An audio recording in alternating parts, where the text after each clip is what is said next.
Hello नमस्कार दोस्तों। आज मैं इस वीडियो में आपको बताने वाला हूं कि एलसीएल शिपमेंट क्या होती है और उसमें डॉक्यूमेंटेशन कैसे होता है। ठीक है, वो सारा कुछ आपको मैं क्लियरली बताऊंगा। पूरा वीडियो आप एंड तक देखिएगा।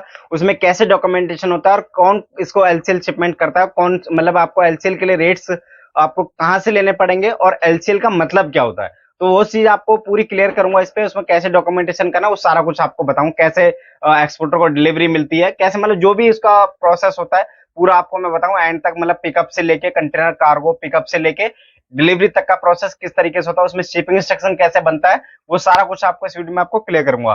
तो वीडियो में आगे बढ़ने से पहले मैं आपको बता देना चाहता हूं, अगर आप चैनल पे नए हैं चैनल को सब्सक्राइब कर लीजिए और बेल आइकन को प्रेस कर लीजिए ताकि हमारे नई वीडियो के अपडेट्स आपको सबसे पहले मिल पाए। और अगर आपने अभी तक कोर्स को ज्वाइन नहीं किया तो डेस्कटॉप पे जो नंबर देख रहे हैं उस पर कॉल करके आप कोर्स की डिटेल ले सकते हैं और क्लियरली से आप हमें जान सकते हैं कि क्या क्या कोर्स के अंदर आपको सिखाया जाएगा। तो चलिए मैं यहाँ पे आपको एलसीएल शिपमेंट का आपको मैं बताता हूँ। तो एक चीज और मैं आपको बताता हूँ, अगर आपको फ्रेट फॉरवर्डिंग की बुक परचेज करनी है तो उसके लिए भी आप मेरे को कॉल कर सकते हैं। तो डेस्कटॉप पे जो नंबर देख रहे हैं उस पे आप बुक परचेज करने के लिए आपको मेरे को कॉल करना है और वहां आपको सारी डिटेल मिल जाएगी, क्या क्या उसके अंदर आपको बुक्स के अंदर आपको मिल जाएगा। ठीक है, अगर आप बिल्कुल फ्रेशर है तो आप उस बुक को परचेज कर सकते हैं और उसमें कुछ वर्डिंग्स हैं जो जिससे आप सीख सकते हैं कैसे हम लोग फ्रेट फॉरवर्डिंग हमें स्टार्ट कर सकते हैं। तो चलिए हम यहाँ पे अब एलसीएल की बात करते हैं। व्हाट इज एलसीएल शिपमेंट, इसको करता कौन है, ठीक है, किस तरीके से हमको इसकी बुकिंग मिलती है, कैसे क्या, वो सारा कुछ आपको मैं बताता हूँ। देखिए पहले तो मैंने आपको कुछ पहले वीडियोस आपने देखी होंगी सीबीएम के ऊपर। आपने अगर नहीं देखी तो डिस्क्रिप्शन में उसका लिंक दिया हुआ, पहले आप वो वीडियो देखिएगा उसके बाद आप ये वाली वीडियो देखिएगा। ठीक है, तो सीबीएम की एक बार वीडियो देख लेंगे, उसमें कैसे रेट्स लेते हैं तो रेट्स वगैरह तो आपको वहां से मिल जाएगा। ठीक है, तो ये क्या है एलसीएल शिपमेंट क्या होती है, पहले तो मैं आपको एफसीएल के बारे में बताता हूँ तब आपको समझ आ पाएगा। एफसीएल का मतलब होता है फुल कंटेनर लोड। ठीक है, और एलसीएल का मतलब होता है हमें मतलब क्या है, लो कंटेनर लोड इसमें होता है। जैसे कि इसमें तो क्या है एक शिपर का कार्गो जाता है इसमें। ठीक है, वन एक्सपोर्टर का, शिपर बोल सकते हैं या फिर एक्सपोर्टर भी बोल सकते हैं। ठीक है, इसमें कंफ्यूजन मत होइएगा। तो इसमें क्या होता है एफसीएल में क्या होता है पूरा कंटेनर एक एक्सपोर्टर बुक करता है। ठीक है, तो इसमें क्या है एक ही कंटेनर, इसमें जो डॉक्यूमेंटेशन होती है वो तो मैं आपको ऑलरेडी बता चुका हूं। इसमें थोड़ा सा आपको वर्बली भी बताता हूँ कैसे कैसे डॉक्यूमेंटेशन होती है, सिर्फ शिपिंग इंस्ट्रक्शन समझाऊंगा और बाकी आपको समझ आ जाएगा इसका। ठीक है, तो देखिए इसमें क्या होता है हम लोग जो शिपिंग इंस्ट्रक्शन बनाते हैं मतलब बीएल बीएल का इंस्ट्रक्शन हम लोग बनाते हैं जो, तो इसमें हम लोग क्या इस तरीके का जो इसका शिपिंग इंस्ट्रक्शन का फॉर्मेट है, तो ध्यान से देखिए तब आप समझ पाओगे इसको। ठीक है, इस तरीके का फॉर्मेट होता है इनका। यहाँ तो इसकी शिपिंग लाइन का जो फॉर्मेट है उसका लोगो वगैरह जो भी होगा। यहाँ पे क्या पहले में एक्सपोर्टर डिटेल आता है। ठीक है, मतलब कौन एक्सपोर्ट कर रहा है उसका एड्रेस वगैरह सारा कुछ। यहाँ कंसाइनी जो बायर है वो। ठीक है, और यहाँ पे नोटिफाई पार्टी। तो ये भी मैं आपको बताता हूँ कंसाइनी और नोटिफाई में क्या डिफरेंस है। तो देखिए एक्सपोर्टर का मतलब हो गया शिपर जो कार्गो एक्सपोर्ट कर रहा है, कंसाइनी हो गया बायर आपका। ठीक है, और नोटिफाई मतलब एक तो क्या कोई कोई क्या है सेम एज कंसाइनी भी लिखता है और कोई कोई क्या डेस्टिनेशन पे कंसाइनी के इंस्ट्रक्शन पे यहाँ पे नोटिफाई पार्टी डाली जाती है। बाय चांस कंसाइनी उसको मतलब डीओ कलेक्शन के लिए किसी को होता है, वहां का जो सीएचए होता है उसको ऑथराइज करता है तो वो यहाँ नेम मेंशन करवा सकता है सीएचए का। ठीक है, तो क्या नोटिफाई में अगर उसका नाम होगा तो सीएचए पूरा कॉरेस्पॉन्डेंस करके शिपिंग लाइन से डीओ रिलीज करवा सकता है। ठीक है, तो ये आपको ये तीनों चीज समझ आ गई। तो इसमें आप जैसे एफसीएल शिपमेंट करते हैं तो एफसीएल में क्या होता है जो एक्चुअल शिपर होता है एक्सपोर्टर होता है उसका नाम होता है, कंसाइनी में एक्चुअल जो माल खरीद रहा है उसका नाम होता है, और नोटिफाई में अगर सेम एज कंसाइनी है तो कंसाइनी भी रह सकता है क्योंकि डीओ कलेक्शन के लिए कंसाइनी भी अप्रोच कर सकता है। ठीक है, अगर सीएचए को करना तो यहाँ पे कंसाइनी के इंस्ट्रक्शन पे यहाँ पे हम लोग नोटिफाई पार्टी हम लोग सीएचए को भी डाल सकते हैं जो डेस्टिनेशन पे कंसाइनी है उसका। ठीक है, तो देखिए आपको एफसीएल का मैंने बताया। तो ये तो क्या हो गया आपको शिपिंग लाइन से अगर एफसीएल कंटेनर कर रहे हैं तो आपको ये बीएल आपको इस तरीके का मिलेगा। ठीक है, यहाँ तो आपका कार्गो डिस्क्रिप्शन वगैरह मैंने आपको बताया हुआ है इसके बारे में। तो मैं मेन चीज क्या है हमें एफसीएल और एलसीएल का समझना है। ठीक है, तो ये एलसीएल समझाने के लिए इसलिए थोड़ा सा मेरे को ये बताना पड़ा तब आप समझ पाओगे। तो ये तो आपको मैंने ऑलरेडी बता चुका हूँ। तो मेन क्या होता है कि हमें ये चीज समझनी है। ठीक है, अगर एफसीएल कर रहे हैं एक्चुअल शिपर एक्चुअल कंसाइनी और नोटिफाइड। ठीक है, अगर एफसीएल कंटेनर कर रहे हैं तो इसी में क्या है कि जब ये शिपमेंट एलसीएल हो जाती है तो पहले आप बीएल समझिए उसके बाद मैं आपको बताता हूँ एलसीएल शिपमेंट क्या है।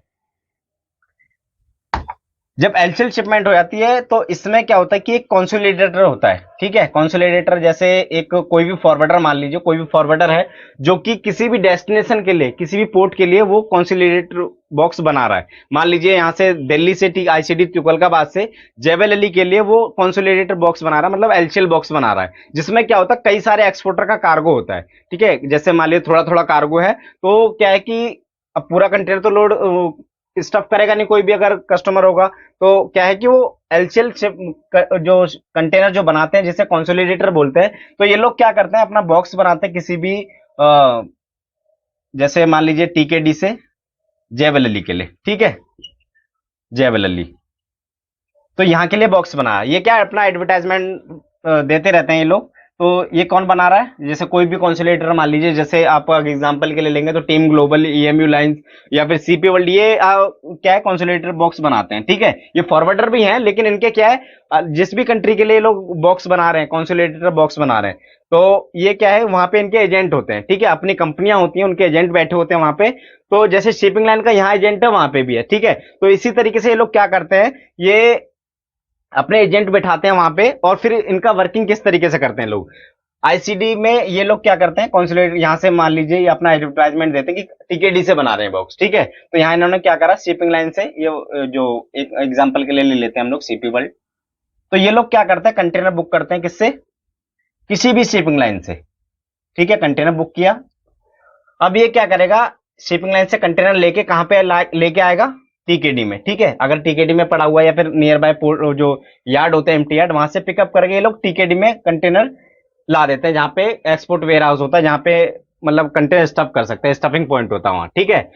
और फिर ये लोग क्या करते हैं जो भी एलसीएल कार्गो भेजना चाह रहा है, जो मतलब जो भी कस्टमर है उनसे कांटेक्ट करते हैं। उसके बाद ये लोग इनका कार्गो यहाँ टीकेडी मंगाते हैं, ठीक है, अपनी फैक्ट्री से। यहाँ पे सब लोग एक्सपोर्टर हैं, यहाँ टीकेडी में अपना कार्गो लेके आएंगे, जो भी आईसीडी है, जरूरी नहीं है टीकेडी, कोई भी आईसीडी है या फिर कोई भी पोर्ट है नवा शिवा जैसे, तो वहां पे लोग क्या करते हैं अपना कार्गो, मतलब ये लोग एक्सपोर्टर का कार्गो मंगाते हैं।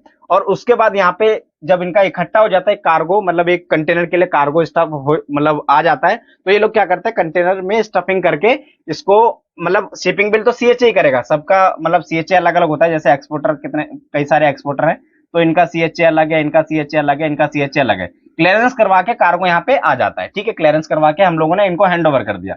अब इनका काम क्या होता है, ये लोग सबका कार्गो एक कंट्री में स्टफ करके ये एक्सपोर्ट करते हैं। मान लीजिए इसमें इसमें मतलब मेरा कहने का मतलब यह है कि एक कंटेनर में कई सारे एक्सपोर्टर का माल एक्सपोर्ट हो जाता है, ठीक है।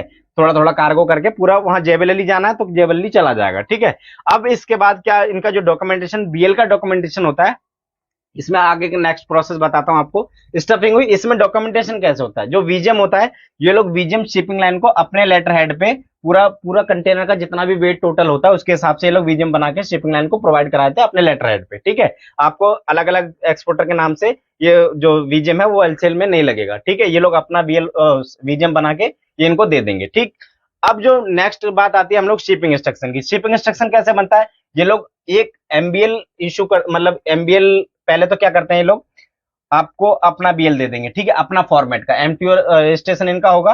तो ये लोग क्या करेंगे, जो एक्सपोर्टर है एक्सपोर्टर को अपना बीएल देंगे, सीपी वर्ल्ड का बीएल देंगे, मतलब सीपी वर्ल्ड के स्टेशनरी पे अपना बीएल देंगे, ठीक है। जितना कार्गो होगा, इसका जितना भी कार्गो है और इनका जो भी कंसाइनी है, इस एक्सपोर्टर का मान लीजिए ये बीएल है, और इसमें जो भी एक्सपोर्टर है उसका नाम और कंसाइनी और नोटिफाई, ठीक है, जैसे हम लोग एमबीएल में एफसीएल में किया, ठीक है।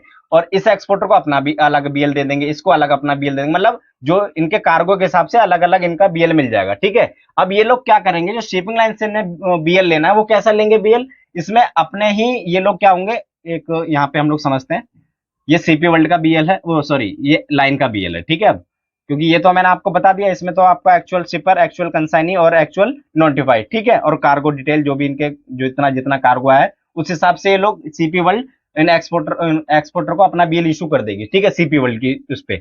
और एजेंट भी इनका यहाँ पे जो एजेंट डिटेल होगी सीपी वर्ल्ड की होगी या डेस्टिनेशन पे जहां से इनको ड्यू कलेक्ट करना है, ठीक है। अब नेक्स्ट प्रोसेस क्या होगा आपके लिए, क्या हो गया, जो जो एक्सपोर्टर है एक्सपोर्टर के लिए शिपिंग लाइन कौन हो गया, सीपी वर्ल्ड, ठीक है। और सीपी वर्ल्ड के लिए शिपिंग लाइन हो गई जो एक्चुअल शिपिंग लाइन है, ठीक है। तो बीएल मैंने आपको बताया, ये लोग अपना सीपी वर्ल्ड का बीएल इनको प्रोवाइड करा देंगे सभी एक्सपोर्टर्स को। और जब नेक्स्ट जो बीएल बनेगा, ये तो हो गया एचबीएल, ये सीपी वर्ल्ड इनको जो बीएल देगी वो एचबीएल बोलेंगे, हाउस बीएल, ठीक है। और जो दूसरा बीएल जो बनेगा, जो सीपी वर्ल्ड शिपिंग लाइन से लेगी, वो होगा एमबीएल, ठीक है। तो यहाँ पे आपको क्या करना है, जो सीपी वर्ल्ड जो बीएल लेगी, इसमें डॉक्यूमेंटेशन जैसे बीजे मैंने आपको बता दिया, और इसमें सीपी वर्ल्ड हो जाएगा एक्सपोर्टर एस बी एल, ठीक है। और यहाँ पे इनका इन्हीं का एजेंट, सीपी वर्ल्ड का एजेंट जो यहाँ डेस्टिनेशन पे कंसाइनी है, वो इन्हीं का एजेंट हो जाएगा, सीपी वर्ल्ड जेबल अली, ठीक है। और नोटिफाई में भी सीपी वर्ल्ड रहेगा, ठीक है, अगर क्लियरेंस वगैरह ये लोग करवा रहे हैं तो ये क्या है, इनका इस तरीके का डॉक्यूमेंटेशन होता है। शिपिंग बिल कैसे करना है, शिपिंग बिल आप इनको फॉरवर्ड कर सकते हैं। बाकी ये शिपिंग लाइन का जो आपको क्या, सिर्फ सीपी वर्ल्ड तक आपको कनेक्शन रखना है, ठीक है, ना कि आपको शिपिंग लाइन तक। जैसे भी ये लोग डॉक्यूमेंट्स अपना ले रहे हैं, जैसे ओडेक्स पे ले रहे हैं, चाहे जैसे भी ले रहे हैं, आप इनको शिपिंग बिल आपको इनको प्रोवाइड करा देना। वीजेम आपको इसमें देने की जरूरत नहीं है, क्योंकि वीजेम सिर्फ होता है कंटेनर लोडिंग का पूरा वेट कितना होता है, ठीक है। तो ये लोग अपना वीजेम पूरा एक्सपोर्टर का कार्गो प्लस करके जितना भी ग्रॉस वेट है उसका, उस हिसाब से वीजेम बना के ये लोग शिपिंग लाइन को प्रोवाइड कर देंगे अपने लेटर हेड पे, ठीक है। एक्सपोर्टर को क्या है, एक्सपोर्टर को वीजेम नहीं देना है। शिपिंग इंस्ट्रक्शन मैंने आपको बता दिया, हाउस बीएल इनको मिलेगा अपना अपना।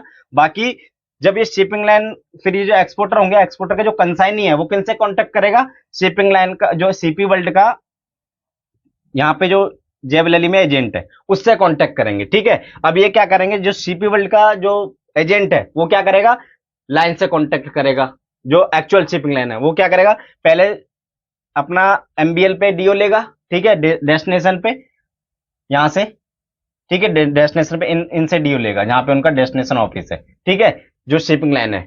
और उसके बाद फिर ये लोग जैसे एचबीएल इन्होंने इशू किया सीपी वर्ल्ड ने, इसी तरीके से डीओ भी अपना अपना हाउस डीओ ये लोग प्रोवाइड कराएंगे आपको, ठीक है। सब मतलब आपको क्या, मतलब जो भी कंसाइनी है, ठीक है।